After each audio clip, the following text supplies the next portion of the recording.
Bonjour à tous, je suis Adeline, femme, entrepreneur et passionnée par la santé et le bien-être féminin. Ma philosophie, le savoir, c'est le pouvoir. Et quoi de plus puissant que de connaître son propre corps, comprendre son fonctionnement et maîtriser les réflexes préventifs à adopter pour véritablement prendre le contrôle de sa santé et de son bien-être en tant que femme. C'est au travers de discussions franches avec d'autres femmes, amis, proches ou encore collègues, mais également avec des professionnels de santé que j'ai pensé pourquoi ne pas partager ces situations, ces découvertes et autres pépites de la vraie vie avec vous toutes et tous. Bienvenue sur Naviguer sa féminité, le podcast où nous allons partager connaissances, informations et expériences pour que nous puissions toutes prendre le contrôle de notre santé et de notre bien-être tout au long de nos vies de femmes. Alors, c'est parti!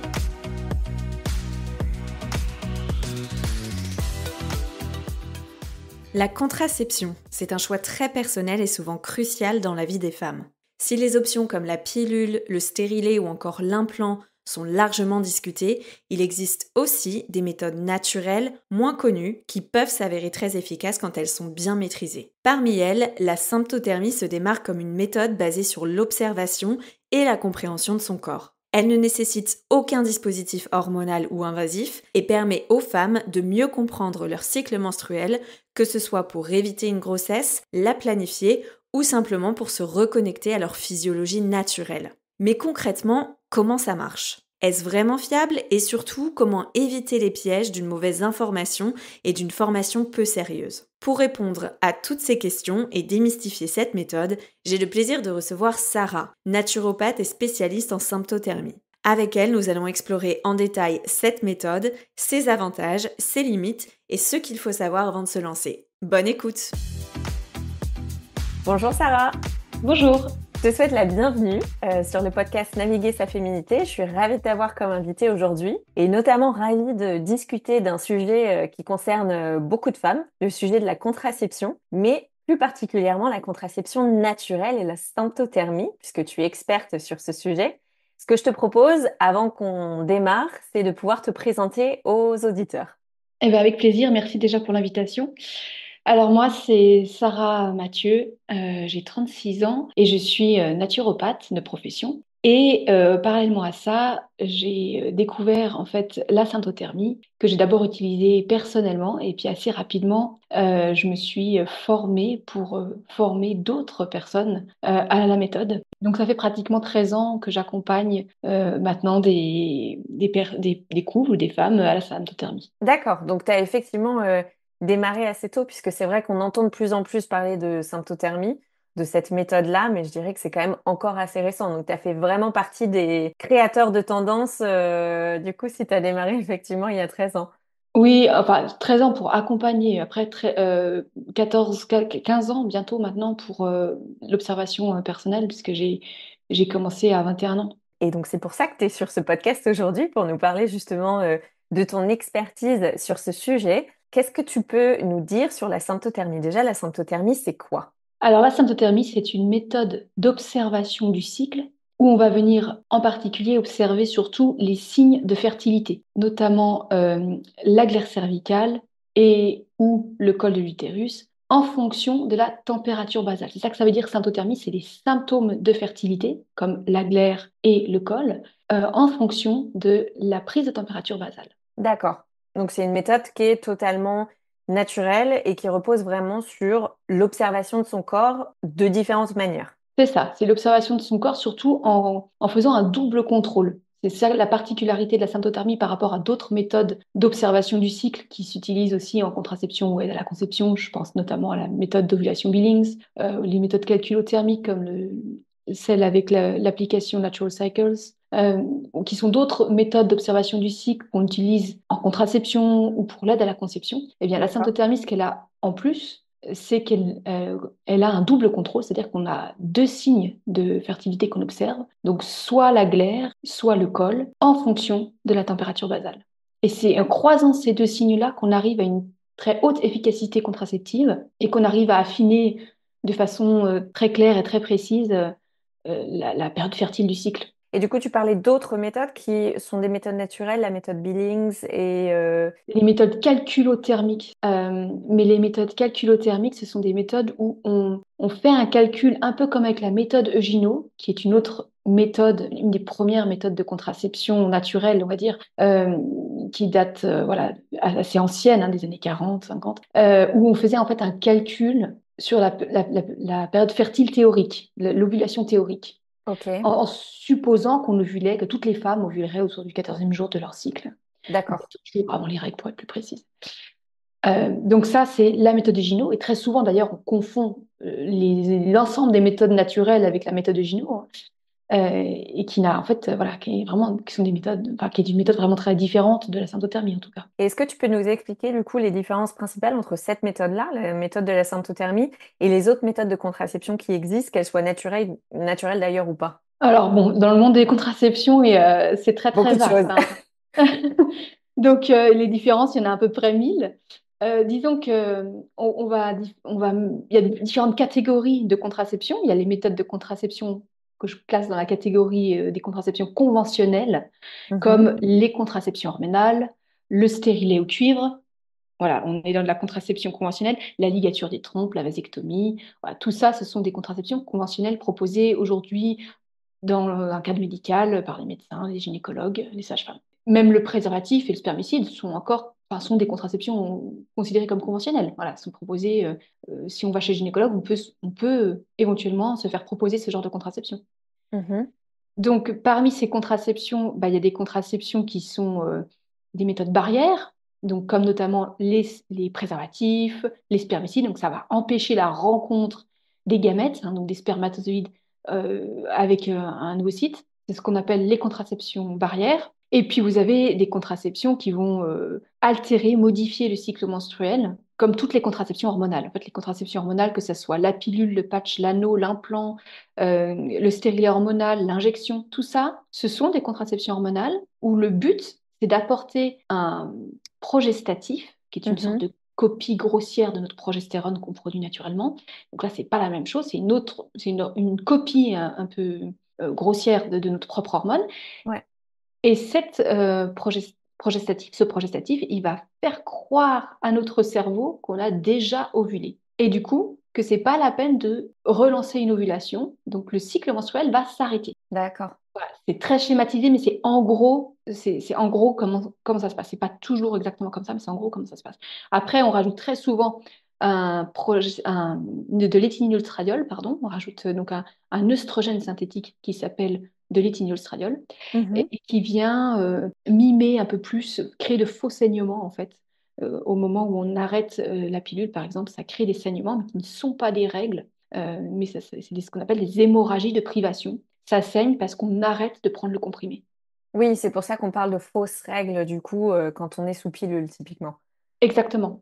Donc voilà, ça c'est pour tout ce qui est contraception conventionnelle. Après, vous avez le stérilet, donc qui est un peu comme une méthode barrière entre guillemets, mais parce que ça va aussi empêcher la rencontre des spermatozoïdes avec les oocytes, parce que le cuivre est toxique pour les gamètes, enfin, surtout pour les spermatozoïdes. Ouais. Donc ça empêche les spermatozoïdes de remonter jusqu'à l'ovocyte. Et puis il y a cette petite inflammation qui est créée par le stérilet qui va aussi un petit peu gêner la nidation, l'implantation, voilà, tout ça. Donc ça, c'est pas des contraceptions naturelles, évidemment, puisqu'on va altérer En la effet. fertilité. Ouais. Et puis bah, après, dans les autres contraceptions qui sont non conventionnelles, on va avoir bah, beaucoup de contraceptions naturelles, justement. Et notamment, il y a celles qui se basent sur détecter la période fertile du cycle et du coup d'éviter les rapports, en gros, pendant cette période-là. Ou D'accord. Donc toutes les méthodes naturelles se basent un peu là-dessus, sur sur le fait de détecter en fait la période fertile. alors, pas toutes, mais D'accord. la plupart, une Ok. grande partie des contraceptions naturelles, effectivement, se basent là-dessus. Mais vous avez d'autres contraceptions naturelles, comme, alors, qui sont officiellement pas encore reconnues parce qu'ils sont en cours de certification. Notamment, Ok. je pense à l'hyperthermie testiculaire, où on vient remonter mécaniquement les testicules contre l'aine pour que les testicules soient à environ 37 degrés, Mhm. au lieu de 35 degrés habituellement. Et du coup, en les augmentant légèrement en température, les testicules vont produire des spermatozoïdes qui ne sont pas féconds. Ils vont arrêter de produire des spermatozoïdes qui sont fécondants. D'accord. Voilà. Aujourd'hui, c'est pas officiellement une vraie contraception, ils sont en cours de certification. Donc voilà, là, on n'est pas sur cibler les périodes infertiles du cycle, hein. On est sur Puisqu'on est sur un mode de contraception pour les hommes, du coup. voilà. Et il y a aussi des contraceptions naturelles à base de spermicides naturels, tout ça, mais qui sont aussi pas officiellement des contraceptions. Il n'y a pas d'études derrière qui certifient que c'est efficace. Voilà, les plantes contraceptives, c'est pareil, il n'y a aucune fiabilité derrière, et donc une certification derrière. Et si on revient du coup à la symptothermie, imaginons donc cette méthode m'intéresse, j'ai envie d'essayer la symptothermie, j'ai envie d'essayer une méthode de contraception qui est naturelle. Comment est-ce que demain je peux commencer la pratique de la symptothermie? Oui, alors déjà, ce qu'il faut comprendre, c'est qu'il existe plusieurs symptothermies. Il y a plusieurs écoles symptothermiques. Ok, Donc, des fois, le choix va aussi dépendre de ça. Ce qu'il faut comprendre, c'est que les méthodes symptothermiques, elles sont nées dans des milieux catholiques. Donc, certaines, aujourd'hui, il y a encore des écoles qui prônent encore un petit peu ces valeurs-là, les valeurs d'accord. catholiques. Donc, si on veut se lancer dans la symptothermie, bah, des fois, ça peut être intéressant si on n'est pas du tout dans cette démarche-là et qu'on ne veut pas être mêlé à ces valeurs-là, par exemple, bah, ça peut être intéressant de vérifier dans quelle école on veut être formé. Ok, Ensuite, comment commencer? Eh ben, le plus important, en tout cas, c'est plutôt de se faire accompagner au début. Moi, je décourage très franchement les personnes qui le font en autodidacte. Il y en a ok. beaucoup. Il y a beaucoup de femmes, de couples qui se lancent des fois en autodidacte à partir d'un livre, à partir de vidéos sur Internet, etc. Et en fait, c'est pas le plus sécure en fait pour démarrer la symptothermie. D'accord. Et pourquoi? C'est parce que la méthode est particulièrement complexe? Qu'est-ce qui fait que tu conseillerais pas de démarrer ça solo? Alors moi, je le compare un petit peu comme le permis de conduire, en fait. Comme beaucoup, on compare souvent comme ça, parce que c'est vrai que voilà, conduire une voiture, c'est pas forcément complexe une fois qu'on sait faire. Mm. On le fait après de façon automatique sans plus réfléchir. Bah, la symptothermie, c'est un peu pareil. C'est pas forcément complexe une fois qu'on l'a appris, mais par Ouais. contre, au début, au démarrage, oui, il y a beaucoup d'informations à intégrer et à retenir. Parce qu'il y a deux choses en symptothermie. Il faut apprendre l'observation. C'est un peu D'accord. comme passer le code de la route. On doit apprendre la théorie. Ouais. Et puis après, il faut apprendre l'interprétation. Et ça, c'est un peu comme la conduite, quoi. Qu'est-ce que je fais de toutes les données que j'ai pu observer? Voilà, comment Comment j'interprète les et comment. traduire, comment les interpréter? Tout à fait, voilà, exactement. Qu'est-ce qu'on en fait et quand est-ce qu'on rentre réellement dans la période fertile et quand est-ce qu'on en sort? Et est-ce que tu peux nous parler justement un petit peu de la méthodologie de manière concrète? Alors, la méthodologie pour s'observer, donc au départ, il faut comprendre que le premier jour du cycle, ça commence par le premier jour des règles. Donc, on Ouais. va noter son premier jour de règles dans un tableau du cycle qu'on peut appeler, ça s'appelle un cyclographe. Ok. Et donc, on commence par noter ses saignements. Mhm. Et puis, dès la fin des saignements, on va guetter l'observation de la glaire, Ok. voir si on observe cette sécrétion qu'on produit au niveau du col de l'utérus et qui peut s'observer à la vulve. Et en fait, quand on observe la glaire, en fait, il y a deux signes, encore une fois, à observer au niveau de la glaire. Il y a à la fois l'aspect visuel de la glaire.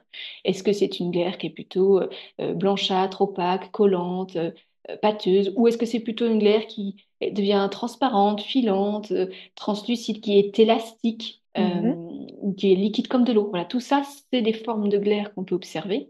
Ok. Donc, on va observer l'aspect visuel, mais on va aussi observer la sensation interne de la glaire. C'est-à-dire, quand on s'essuie aux toilettes, des fois, on Mhm. va sentir que c'est lubrifié au niveau de la vulve. Et ça, c'est un signe de glaire. Même si on n'en voit pas, si on a cette sensation de lubrification, ça veut dire qu'il y a de la glaire. Sauf exception, il y a encore des petites choses à savoir autour de ça, mais voilà, c'est aussi une observation de glaire, la sensation à la vulve ou la sensation interne, c'est-à-dire je marche dans la rue, je sens quelque chose qui coule au niveau du vagin, alors que je sais très bien que je ne fais pas pipi. Voilà, ça peut être potentiellement de la glaire. Et ça fait partie des sensations internes qu'on On peut noter, peut quoi. avoir du coup, qu'on peut Voilà, noter. Ok. voilà. Donc ça, on va commencer à y prêter attention juste après la fin de ces règles.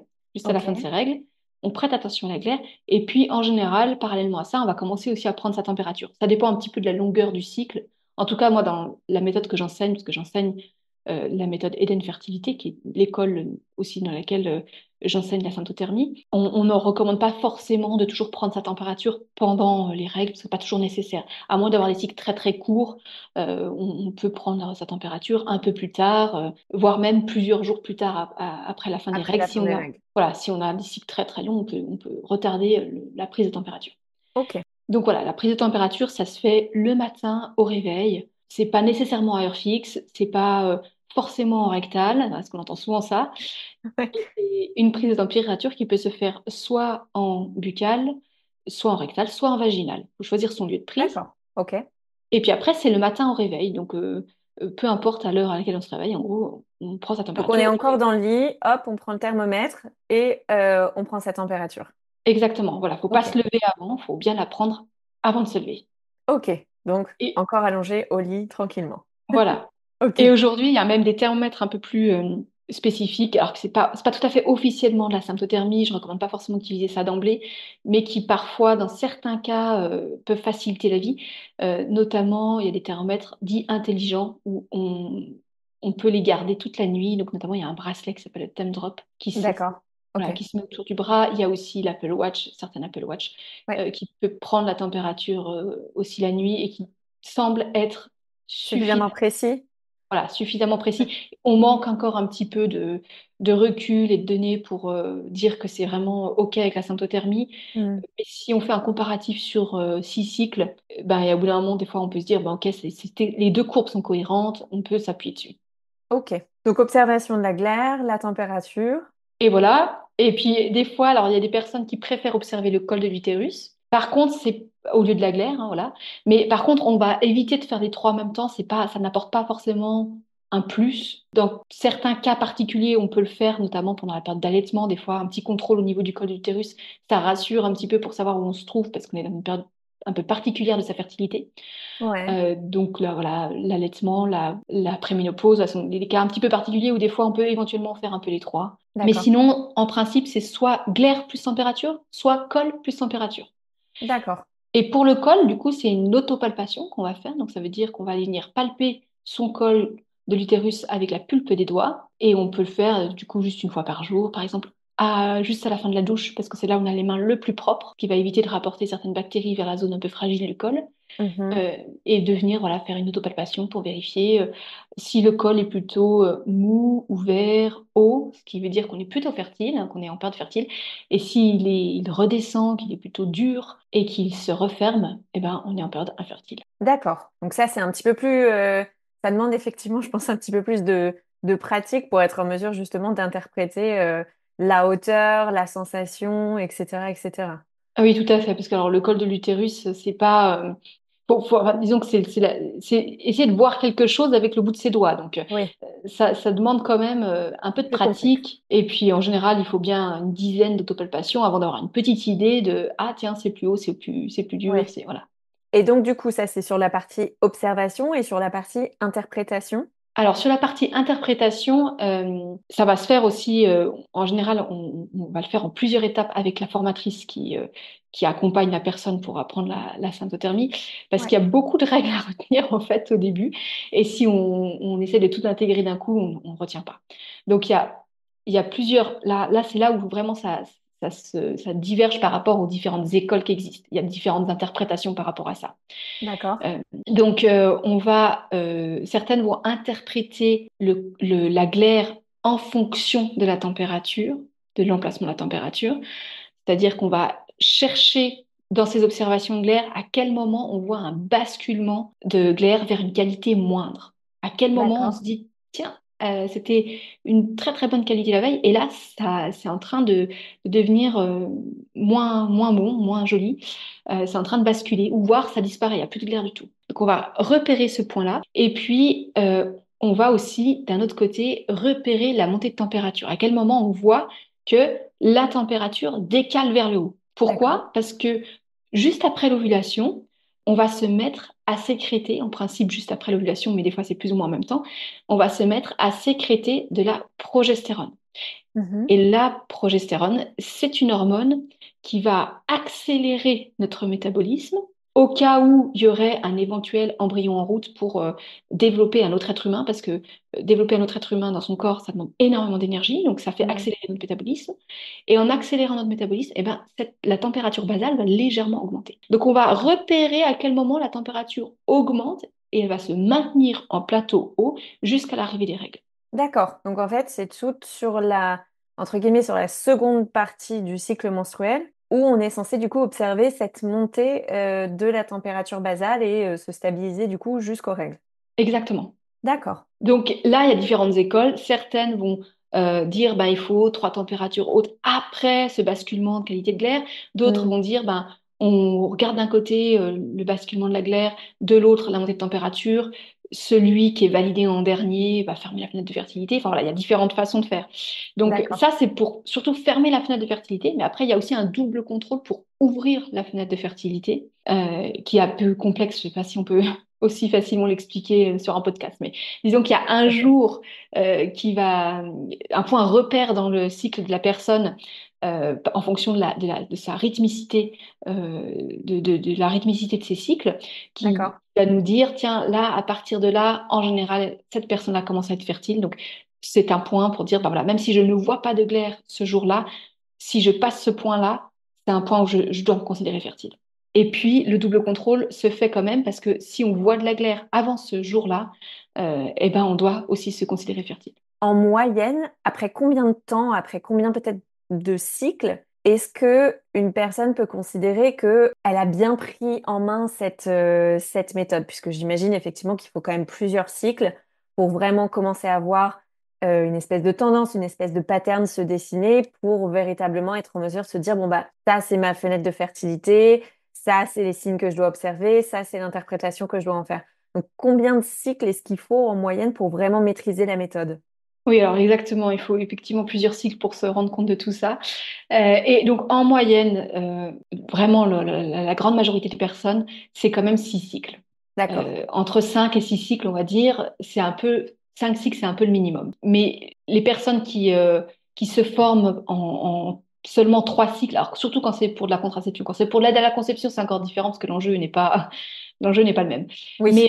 Mais quand c'est pour de la contraception, effectivement, les personnes qui se forment en moins de 5 cycles, pour moi, c'est un peu insuffisant et c'est pas suffisamment sécure, en tout cas, dans une démarche contraceptive. Et est-ce que tu peux nous parler du taux de fiabilité de cette méthode? Parce que je pense qu'il y a beaucoup de femmes qui seraient intéressées justement par des méthodes naturelles, essayer justement d'arrêter toutes les contraceptions hormonales parce qu'on sait toutes les désavantages qu'elles peuvent avoir et l'influence qu'elles peuvent avoir sur le corps. Donc, je pense qu'il y a beaucoup de femmes aujourd'hui qui essaient de trouver d'autres solutions. Mais je pense que la question des contraceptifs naturels est toujours la même, à savoir est-ce que c'est véritablement fiable? Donc, est-ce que tu peux nous en dire un petit peu plus là-dessus? Oui, alors tout à fait, ça fait partie des grandes préoccupations, c'est bien normal, hein, toutes les contraceptions naturelles ne se valent pas au niveau de la fiabilité, ça c'est très important de le comprendre. En fait, en matière de fiabilité, efficacité contraceptive, il y a toujours 2 chiffres à évaluer, à identifier. Donc, il y a la fiabilité pratique, c'est-à-dire quand on prend en compte les échecs d'utilisation de la méthode. Par exemple, si je prends la pilule comme exemple, dans ce chiffre-là, dans l'efficacité pratique ou le taux d'échec pratique, Mhm. on va prendre en compte j'ai oublié de prendre ma pilule, je l'ai pas prise à la bonne heure, j'ai pris un médicament qui était incompatible avec, je l'ai vomi, etc. Enfin, ça fait partie d'une mauvaise utilisation de la méthode. D'accord. Donc ça, c'est pour le taux d'échec pratique. En pratique, comment Mhm. ça se passe? Et puis après, il y a le taux d'échec euh, théorique, c'est-à-dire quand on enlève, on corrige en fait, on enlève toutes ces erreurs d'utilisation de la méthode et on ne garde que les taux d'échec qu'on n'arrive pas à expliquer. Et en fait, Ok. toutes les contraceptions qui existent ont un taux d'échec théorique, hein. Il n'y en a aucune qui est fiable à 100% en fait. Donc même, vous prenez même les vasectomies ou la ligature des trompes, il y a un taux d'échec. Et donc pour la symptothermie, on est dans l'utilisation pratique, et ça je vais vous donner les chiffres de l'OMS. Ok. Je vais Je parle pas, il y a différentes, encore une fois, comme il y a différentes écoles symptothermiques, il y a différentes études, et donc il y a certaines écoles qui vont mettre en avant certains chiffres, leurs propres chiffres. Moi, je préfère me baser sur les chiffres de l'OMS parce que ça englobe un peu toutes les symptothermies, et puis du coup, c'est un peu plus proche de la réalité. Je préfère pas parler du meilleur chiffre qu'on peut retrouver en symptothermie parce que ben, ça dépend, encore une fois, de quelle école on pratique. Donc, pour le taux d'échec pratique pour la symptothermie, d'après les données de l'OMS, c'est 2% d'échec. Ça veut dire que sur 100 femmes, il y en a 2 qui tombent enceintes euh, avec l'utilisation de la méthode en pratique. D'accord. Donc, quand on parle de 2%, ça veut dire dans une utilisation avec des erreurs. Et puis, il y a le chiffre en théorique. Donc, quand la personne utilise parfaitement bien la méthode symptothermique, l'OMS donne un taux d'échec de moins de 1%. Voilà, donc pour vous rendre compte si c'est efficace ou pas, j'aime bien faire ce comparatif avec la pilule parce que la pilule on a très souvent vraiment confiance en la fiabilité de la pilule. Ouais. Et donc la pilule, en pratique, son taux d'échec, c'est 7%, mais en théorique, c'est 0,3%. Donc en théorique, c'est très très fort, voilà, c'est aussi moins de 1%, comme la symptothermie. Mais par contre, en pratique, bah, c'est 7%, alors qu'en symptothermie, on est à 2%. Mais il y a plusieurs explications à ça. Premièrement, pour la symptothermie, en fait, les couples sont beaucoup plus conscients Mm. de la période fertile et à risque du coup. Donc, Ouais. ils vont prendre moins de risques à ce moment-là. Le deuxième point qui explique cette différence, c'est aussi que la symptothermie, si on oublie de s'observer une fois, même 2 fois dans la période fertile, bah, c'est pas très grave. On doit juste se considérer potentiellement fertile et ça n'empêche pas de continuer à utiliser la méthode. Alors qu'avec une méthode contraceptive, si on oublie par exemple de prendre sa pilule un jour, bah, ça peut remettre en cause toute la fiabilité de la méthode. Juste D'accord. un jour d'oubli, quoi. Donc, Ouais. c'est aussi ça qui explique la différence. L'autre différence aussi, malgré tout, qui n'est pas à l'avantage de la symptothermie, c'est que on a beaucoup plus d'études sur l'utilisation de la pilule, sur une population beaucoup plus vaste, et qui, du coup, peut-être ben, si on prend une population plus grande, forcément, on a des personnes peut-être moins rigoureux, Ouais. voilà, moins conscients de l'enjeu que ça a, etc. Et du coup, qui vont faire plus d'erreurs. Alors que la symptothermie, bah, ça concerne une population très souvent beaucoup plus éduquée. Voilà, c'est pas Ouais. une contraception, euh, comment dire, des fois, on entend, ah, la symptothermie, c'est une méthode traditionnelle. Pas du tout. C'est pas une méthode contraceptive traditionnelle. C'est pas une méthode qui se transmet de mère à fille, par exemple. Mm. C'est une méthode où il faut savoir lire et écrire. Déjà, rien que ça, c'est un frein, du coup, pour certaines populations dans le monde, en fait. Donc, Ouais, ouais, bien sûr. voilà, c'est pas une méthode pour tout le monde. Il faut quand même être un minimum éduqué pour pouvoir la pratiquer. Et donc, du coup, bah, ça sélectionne un peu aussi la population qu'on étudie Ouais. qui va du coup évaluer l'efficacité de la contraception. Ouais. Et qui peut du coup avoir un impact sur les résultats de fiabilité. Ouais, Voilà, totalement. tout à fait. Et moi, la question que je me pose, c'est est-ce que la symptothermie, c'est fait pour tout le monde? Donc, euh, à la question aussi sur la partie éducation, tu y as partiellement répondu. Mais je me dis aussi, bah, par exemple, si j'ai un cycle qui est très souvent irrégulier, est-ce que du coup, c'est une méthode qui peut être faite pour moi malgré tout?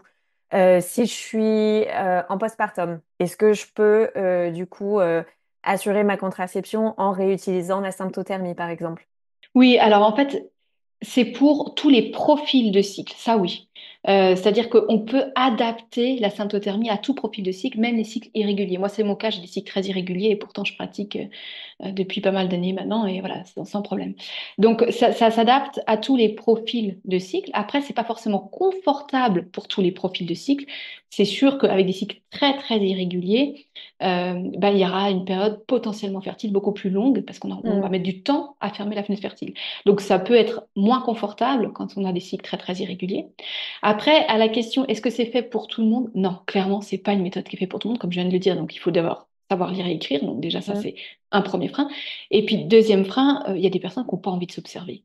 Il y a des personnes qui n'ont pas cette curiosité de leur corps, qui n'ont pas envie de faire tout ça, et qui, pour elles, ce sera un frein. Il y a d'autres personnes qui ont une hygiène de vie qui n'est pas compatible avec la symptothermie. Parce que si on, par exemple, on fait énormément la fête, quand j'entends, c'est pas genre une fois par semaine, mais tous les 2, 3 soirs, par exemple, Ouais. si on boit énormément d'alcool, si on prend des drogues récréatives, ce genre de choses, tout ça, ça a des impacts sur la fertilité et sur le cycle. Et donc, du coup, ça va gêner pour l'interprétation, on va pas pouvoir le faire, et donc ça va aussi, pareil, rallonger la période potentiellement fertile. Donc, il y a des D'accord. personnes qui ont ce genre d'hygiène de vie-là, ça va pas être compatible avec leur hygiène de vie, mais encore une fois, c'est propre à chacun. C'est-à-dire qu'il y a des personnes, des fois, qui vont se rendre compte finalement que, ah bah tiens, peut-être que je bois un peu trop d'alcool finalement, parce que Mhm. là, à chaque fois, mes températures sont perturbées dès que j'en bois, et je vois que c'est en fait tous les 2, 3 jours, et peut-être que je vais changer ça. Donc des fois, la personne va se rendre compte et va se dire, tiens, finalement, il faut que je change quelque chose. Et à l'inverse, il y en a d'autres qui se disent, bah en fait, moi, j'ai pas envie d'arrêter l'alcool, et donc j'ai envie de continuer à boire comme ça. Et du coup, qui vont dire, bah la symptothermie, c'est pas fait pour moi. Donc c'est pas pour tout le monde, mais c'est vraiment propre à chacun. Il y a souvent cette croyance aussi que c'est pas pour les jeunes. En fait, c'est pas une question d'âge, mais c'est vraiment une question de maturité. Mhm. C'est-à-dire que il y a des personnes qui vont malgré tout être très jeunes, mais qui ont vraiment cette curiosité et cette maturité et cette responsabilité pour s'observer. Et il y en a d'autres à 35 ans bah, qui vont pas prendre cette responsabilité, qui y pensent pas, qui font les trucs un jour sur deux, voilà. Et du coup, bah, c'est pas compatible avec. Oui, c'est plus une question de personnalité que d'âge, véritablement. Voilà, tout à fait. Et tu disais, tu parlais justement de l'alcool comme pouvant être un frein à la méthode, puisqu'en fait, elle vient perturber les données qui sont accumulées par la personne en question. Est-ce qu'il y a d'autres choses en dehors de l'alcool qui peuvent venir justement perturber la symptothermie, l'observation et l'interprétation des résultats? Alors oui, il y a plein de petites choses en fait qui peuvent perturber le cycle, mais c'est pas, ça veut pas dire qu'il faut pas boire zéro alcool, hein, c'est pas ce que je suis en train de dire. Non, bien Euh, sûr, mais en tout cas pas 5 jours voilà, par semaine. voilà, c'est ça. En fait, même si, non, mais même si on en buvait à la limite 3 jours par semaine, ce serait pas dramatique parce qu'on peut mettre entre parenthèses les températures qui sont perturbées. Ça va surtout perturber les températures, l'alcool. Oui, Donc voilà, c'est là où on va mettre entre parenthèses. Donc voilà. Ça peut arriver ponctuellement sur un cycle qu'on boive un peu plus et pour autant on peut quand même utiliser la méthode. C'est sûr que si c'est vraiment constant, ça peut être plus problématique. Mais par exemple aussi, des fois dans certains profils, euh, tout ce qui perturbe le sommeil, donc par exemple les personnes qui travaillent de nuit, bah voilà, si elles travaillent de nuit très régulièrement, on sait que ça va potentiellement perturber les températures. Mais si c'est constant, en fait, ça va pas gêner parce que si c'est ça qui devient la norme, finalement, on va pouvoir interpréter. Mais c'est ok. plus quand c'est de temps en temps, voilà, euh, à 3, 4 jours d'écart, et puis régulièrement, que des fois, ça peut un peu plus gêner. Mais là aussi, même pour les personnes qui travaillent de nuit, on a des règles pour adapter la symptothermie à ces personnes-là. Donc, D'accord. voilà, dans les autres choses qui perturbent le cycle et la fertilité, il y a les troubles du sommeil, le manque de sommeil, tout ce qui touche le sommeil va potentiellement avoir un impact sur, de base déjà, l'observation de la température, mais qui peut aussi avoir un impact sur le plus long terme sur la capacité d'ovulation et sur la qualité de la phase post-ovulatoire aussi. D'accord. Donc il y a ça, il y a certains médicaments qui peuvent gêner l'observation de la glaire, par exemple, notamment les antihistaminiques qui ont tendance à assécher la glaire. Donc voilà, ça c'est des petites choses à connaître. Et ça, c'est pour ça, encore une fois, qu'il faut être accompagné par une formatrice parce qu'elle connaît toutes ces petites nuances-là. Et puis par rapport à la vie de la personne, elle va pouvoir l'aiguiller pour dire attention, tel ou tel événement peut impacter ton cycle et ta fertilité. Donc il faut prendre telle ou telle précaution, par exemple. D'accord. Ok, super intéressant. Et du coup, tu nous parlais justement de formation sur la symptothermie.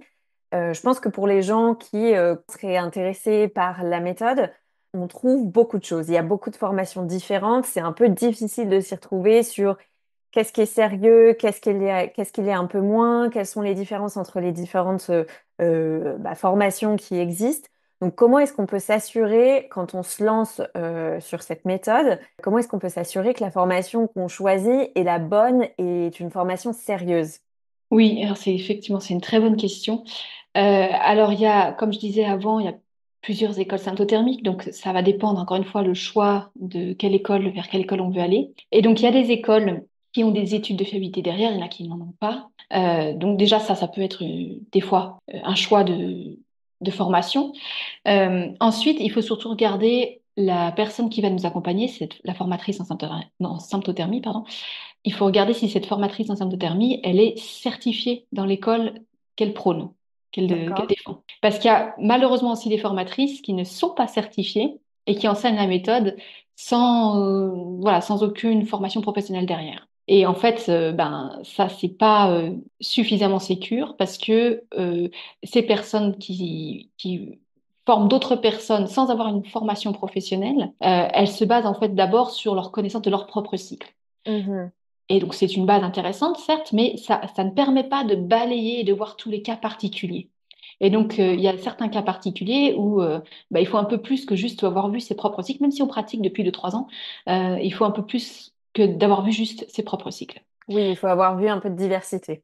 Voilà. Et puis, ben, c'est pas la même chose aussi d'accompagner quelqu'un qui est en période postpartum ou qui allait ou qui allait pas d'ailleurs, qui est en préménopause. Ça, c'est quand même des cas très spécifiques. Déjà, même en étant formé professionnellement, des fois, il y a certaines formatrices qui décident de ne pas accompagner ces profils-là parce qu'elles ne l'ont pas vécu personnellement, elles sont pas suffisamment sûres d'elles, quoi. D'accord. Donc, c'est, voilà, il y a plusieurs paramètres du coup à bien prendre en compte. Mais sinon, l'autre point très important, je pense, pour avoir une formation de qualité, c'est d'avoir une formation, premièrement, qui est plutôt individuelle sur l'interprétation des cycles. Ou alors, voilà, c'est des petits groupes, des petits comités, mais vraiment, il y a une individualisation d'accompagnement sur vos propres cycles. Voilà, c'est pas juste du théorique, il y a une formatrice qui vient regarder vos propres cycles et qui vient vous enseigner sur vos propres cycles les règles d'interprétation. Ça, c'est déjà c'est très important. Donc, par exemple, si D'accord. c'est une formation en ligne où vous avez jamais la personne en live, en direct, et que vous devez tout faire de façon théorique sans accompagnement derrière, c'est pas un accompagnement individualisé qui vous permet vraiment d'intégrer et de maîtriser la méthode. D'accord.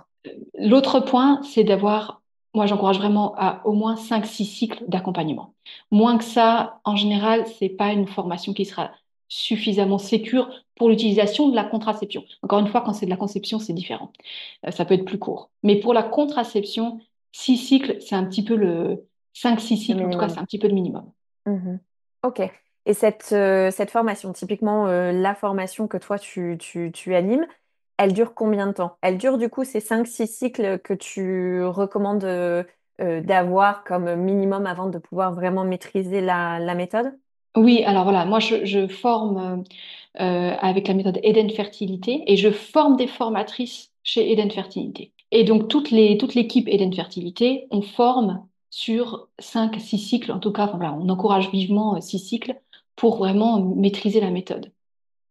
D'accord, Donc d'accord. ça fait partie de nos engagements et même on fait même passer un petit examen à la fin, entre guillemets un examen, mais voilà, un petit test pour vérifier que la personne arrive bien à interpréter puis valider vraiment sa formation, quoi.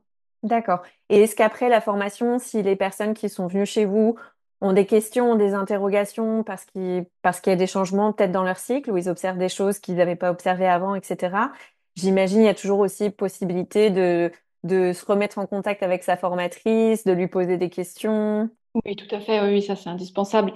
Bien sûr, il y a des fois, au cours de sa vie fertile, on a des changements dans son cycle, dans sa rythmicité. Bien sûr, après, dans les cas particuliers comme le postpartum, la préménopause, même si on a pratiqué pendant des années la symptothermie avec un cycle classique, parce que c'est voilà, en dehors de ces périodes particulières de la vie, et bien souvent dans ces périodes-là, on a besoin d'être un tout petit peu épaulé au début pour Ouais. de se retrouver, parce qu'on ne reconnaît plus ces signes habituels, quoi. Sarah, écoute, on arrive à la fin de l'épisode. J'ai une dernière question que j'aimerais te poser pour clôturer. À toutes les femmes qui hésitent encore à se lancer dans la découverte de la symptothermie, qu'est-ce que tu souhaiterais leur dire? Ben, je souhaiterais leur dire que la symptothermie, c'est pas juste un moyen de contraception ou d'aide à la conception, c'est aussi et avant tout une méthode qui permet de comprendre son cycle menstruel, qui apporte d'énormes connaissances sur son cycle menstruel. Et quand on pratique la symptothermie, à la fin, je vais grossir un peu le trait, mais à la fin, on en sait un peu plus que son gynécologue en fait sur son propre cycle. Hmm. Euh, on va vraiment savoir comprendre ce qui se passe et ce qui nous permet du coup aussi de mieux comprendre les symptômes qui sont anormaux. Le fait de s'observer comme ça quotidiennement va nous permettre de repérer tout de suite quand il y a quelque chose qui n'est pas normal. Et donc, ça m'est déjà, par exemple, arrivé en accompagnant des personnes à la symptothermie de dire, ah, ce symptôme-là, il est pas tout à fait normal, il faudrait faire des examens complémentaires et puis de découvrir, par exemple, par exemple, typiquement, des choses qu'on peut découvrir avec la symptothermie, c'est les troubles de la thyroïde. Quand on voit que les températures sont vraiment très très basses ou à l'inverse très très hautes, eh ben, on peut suspecter une hypothyroïdie ou une hyperthyroïdie. Alors, il y a des tas de choses à identifier avant, bien sûr, hein, pour écarter cette piste-là. Mais voilà, ça m'est déjà arrivé de dire, bah, il faut faire certains examens parce que là, ces symptômes-là n'est pas tout à fait normal et puis effectivement découvrir qu'il y avait un problème de ce côté-là. De même qu'on va découvrir qu'il y a certains saignements qui sont pas normaux, qui sont pas des règles. Il y a beaucoup de femmes qui confondent les saignements intermenstruels avec des vraies règles, ce qui est normal, ça D'accord. peut ressembler à 2 gouttes d'eau aux vraies règles, à 2 gouttes de sang aux vraies règles habituelles. Et en fait, ce ne sont pas des règles parce qu'il n'y a pas eu ovulation avant. Et quand on pratique la symptothermie, on arrive du coup à savoir, parce que si on voit qu'il n'y a pas eu de montée de température, qu'il n'y a pas eu de changement de glaire, enfin surtout qu'il n'y a pas eu de montée de température en tout cas, on va dire, Ouais. tiens, j'ai pas ovulé, ces saignements-là ne sont pas des règles. Donc la symptothermie, ça apporte aussi tout ça, ça apporte une profonde connaissance de son cycle et du coup de sa santé menstruelle. Et une profonde connaissance de son corps au final et de son fonctionnement. Voilà. Et Sarah, est-ce que tu aurais des exemples ou en tout cas des anecdotes intéressantes à partager qui illustrent en fait à quel point la symptothermie peut nous dire beaucoup de choses sur soi-même, sur son corps ou sur la personne que la formatrice typiquement est en train de suivre? Oui, alors ben déjà, il y a quelque chose qu'on va des fois observer assez, entre guillemets, assez fréquemment. Ça arrive en tout cas une fois dans la vie fertile, on va dire, c'est de voir des saignements qui ne sont pas des règles, alors que ça arrive à la même date que d'habitude, que c'est le même flux, éventuellement les mêmes douleurs, la même couleur. Voilà, tout est identique d'un point de vue visuel, hein, pratiquement tout est identique. Mais pourtant, on sait que c'est pas des règles et que parce que la personne n'a pas ovulé avant. Et ça peut même des fois arriver plusieurs mois d'affilée, en fait. Hein. Moi, personnellement, en tout cas, ça m'est arrivé une fois pendant 8 mois, j'ai pas eu d'ovulation, alors que j'avais des saignements plus ou moins réguliers de 30-35 jours et qui faisaient vraiment penser en tout point de vue aux règles habituelles. Donc, ça permet, ouais, ça, c'est quelque chose que on va tout observer au moins une fois dans sa vie fertile, des saignements comme ça, un petit peu qui ressemblent aux règles mais qui n'en sont pas. Dans les autres anecdotes, sinon, c'est quand notamment on accompagne des couples qui sont en conception. Et puis, ben, c'est parfois de constater quand on est formatrice que la personne, ben, voilà, ça a marché, elle est enceinte et que la personne n'a pas encore conscience en fait qu'elle est enceinte, parce que nous, on va le voir en symptothermie assez facilement par rapport à la longueur du plateau haute température. D'accord. Donc directement en fait après la fenêtre de fertilité, j'imagine l'ovulation, c'est quelque chose que vous êtes capable de lire. Oui, oui, oui, alors on va pas pouvoir savoir le jour exact de l'ovulation avec la symptothermie. Il n'y a aucune méthode qui permet de garantir le jour exact de l'ovulation, à part Ouais. l'échographie. Voilà, c'est la seule méthode qui garantit le jour objectif de l'ovulation. D'accord. Mais en symptothermie, on va avoir une idée à quelques jours près. Et donc après, on voit le plateau haut. Et quand il y a un plateau qui s'éternise, voire il y a un deuxième plateau haut, des fois pendant la grossesse, eh bien, c'est des indicateurs où la formatrice va dire, ah, elle est probablement enceinte. Et donc, bah, des fois, ça nous arrive, quand on est formatrice, d'annoncer à la personne qu'elle est enceinte. Alors, personnellement, je ne le fais pas forcément comme ça parce qu'il y a aussi des cas Ça peut être particuliers. risqué. Voilà, il y a des cas particuliers où on peut avoir un plateau qui est très très long et c'est pas une grossesse, comme par exemple un kyste du corps jaune, ça peut faire ça par exemple. D'accord. Donc on va pas forcément l'annoncer comme ça, mais on va suggérer d'aller faire un test de grossesse. Et puis voilà, des fois on est quasi sûr que c'est bon et c'est assez drôle d'être au courant en fait avant la personne finalement. Oui, ça donne, je pense, des scènes un peu cocasses. Ouais, exactement. Mais écoute, merci beaucoup Sarah pour avoir partagé toute ton expertise sur le sujet de la symptothermie avec nous. Pour les personnes qui souhaiteraient avoir un petit peu plus d'informations, voire poursuivre la conversation avec toi, je vais partager du coup tes réseaux sociaux, notamment ton compte Instagram, sur lequel tu produis du coup pas mal de contenu justement sur la symptothermie, et Oui. ainsi que les informations du coup sur ta formation. Et puis il y a aussi ma chaîne YouTube si vous voulez plus d'informations sur le cycle en général. Je partage énormément aussi de contenu là-dessus. Super, on rajoutera la chaîne YouTube du coup, aucun souci. Merci beaucoup à toi et très belle Merci à toi. continuation. Merci à toi. À bientôt. À bientôt. Si vous avez la sensation d'avoir découvert quelque chose de nouveau sur vous-même, votre corps ou votre santé aujourd'hui, je vous encourage vraiment à partager cet épisode avec les femmes qui vous entourent. Votre expérience et vos réflexions pourraient faire toute la différence dans la vie de quelqu'un d'autre. Pensez à vous abonner pour ne pas passer à côté du prochain épisode. Et si vous avez envie de donner un coup de boost à ce podcast, n'hésitez pas à nous laisser 5 étoiles. À très vite!